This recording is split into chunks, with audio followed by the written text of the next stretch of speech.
Toza kuthi molweni yemani ndifikelwa kukuba ndidlulise le message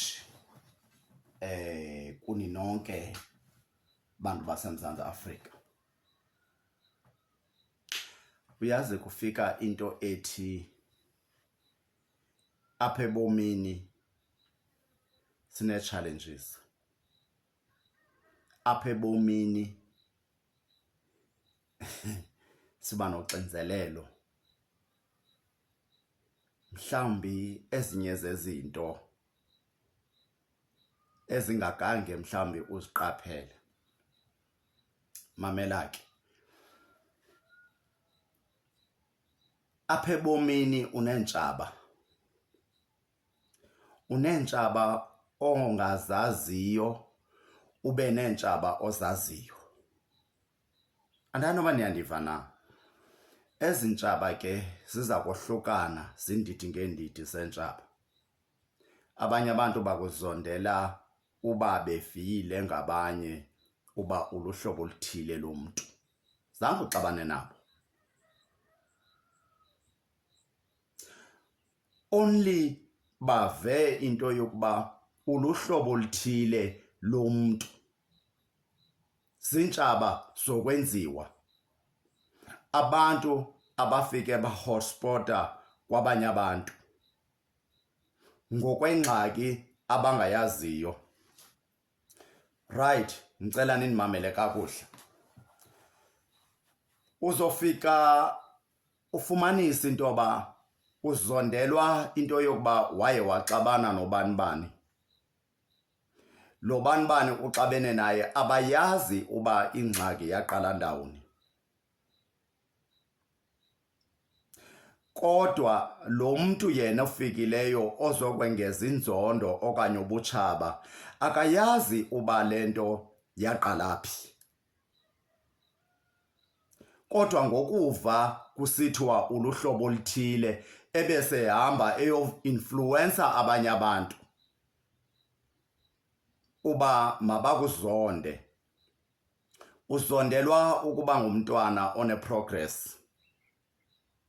Uzondelwa ukuba abazali bakho babe nemali, benezinto zokwenza, benemfuyo, abazali bakho bakhile. Ngoku nawe uyachaphazeleka kwezo zinto. Uzondelwa iprogress yakho ozenzela wena usebenza nzima.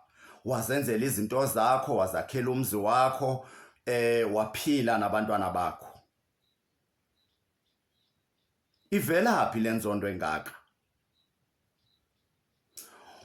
Lenzondo yaqala kumamakho notatakho, ngoku iyabuya izochaphazela wena. Senzeni ebantwini? Yintoni lesiyenzileyo engaka ebantwini ebangela into yoba babe nenzondo elohlobo? Abanye abantu beve kusithiwa waxabana nobani, bayabuya nabo bazokwenza inzondo engummangaliso futhi bazokwengeza ubutshaba empilweni yakho. Uzondelwa into yokuba ufundile.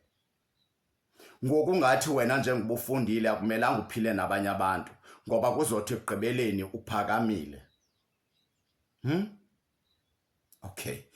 Uzondelwa into yokuba ufumene umsebenzi ongathi mhlambi lo msebenzi uyakuphilisa ubeka isonke etafileni. Uzondelwa loo nto.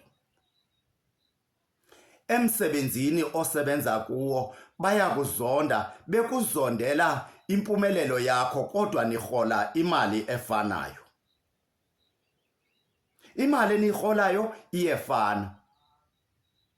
Uthenga imfuyo, uthenga imoto, uyakha umzi, unabantwana, uyabafundisa abantwana, uzondela. Kumele sithini?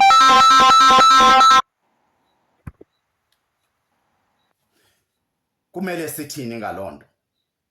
Yeyiphi le nto okulungela into bayenze? Nisebenze le ndawo enye nisebenza kuyo nihola imali efanayo, le mali iyalingana, kodwa wena insebenzo yakho ingathi uhola imali engaphezulu kubo bonke abanye abantu. Wenze ntoni? Yintoni uyenzileyo kobani? Bantakwethu, sineentshaba ngeentshaba esizaziyo nesingazaziyo. Mamela ke, ndifuna ukukunika elicebo. Khawuthi ke ngoku xa ngaba uyazi into yokuba wena unazo ezintshaba ozaziyo nezungazaziyo, kodwa let me tell you, ibridge, amabhlorho esiwawelayo sawawela ngeoption eziyi-2. Uza kuwela la mabhlorho ngokuthi uthini? Uvale umlomo. Siza kuwela amabhlorho lawo siwawele ngokuthi sibe nenkani. Kodwa yijonge inkani yakho uyisebenzisa ndawoni nandawoni.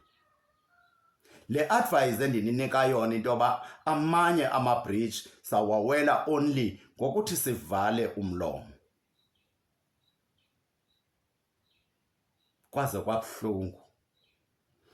kwabuhlungu ukubona sineentshaba esingazazi uba ezintshaba zivele ngoluphi uhlobo. Eyona nto ibuhlungu abanye abantu awubenzanga nto. Njengoba abantu ungabenzanga nto, awazi noba wawenze ntoni kubani. Kodwa ekugqibeleni uneentshaba eziphithizela zehla zenyuka ongazaziyo into yoba wawuzenze ntoni. Mamela ke, vala umlomo wakho ukuze uzokrosa ezo bridge. Kunzima apho siphila khona. And if you don't want to believe, kodwa ngenye imini uzokholelwa xa ndisithi bakhona abathakathi, akhona amagqwirha. Amanye amagqwirha ayisikukuba noba bahamba ngobusuku, kodwa impumamlomo eza kuwe ngenxa yempumelelo yakho bubugqwirha obo. Ubutshaba obenzeka phakathi kwe-families. Iifemeli ezinobutshaba kangangokuthi asazi uyobuya nini uYesu azohlangula ubutshaba phakathi kwe-families.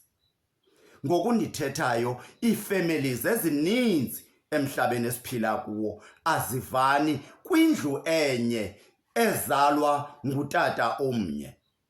Nyandiva? Iifamily azivani, zingevani nje loo nto ihambe yesulela abantwana enibazalayo, abantwana bakhule benenzondo. Kumele nenze ntoni? Xa bengafuni uba nihlale phantsi niyithethe loo nto, vala apha wenze izinto zakho, uguqe ngedolo umcela uThixo. Uvale nje apha, ubayeke ukuthi kwathini kanjani, uvale apha utsho ucrosse la bridge bendithetha ngayo. Sikwiifemeli ezinzima, iifemeli ezingafunaniyo, iifemeli ezingazimiselanga kulungisa nto.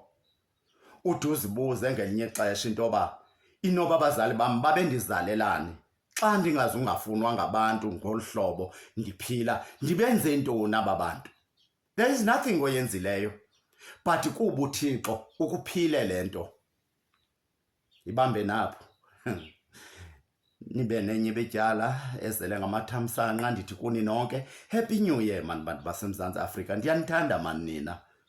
Ze nibe right, nibe nje nidlule nakulo nyaka 2024 niwe ngapha kwa 2025. Thank you so much. Danko.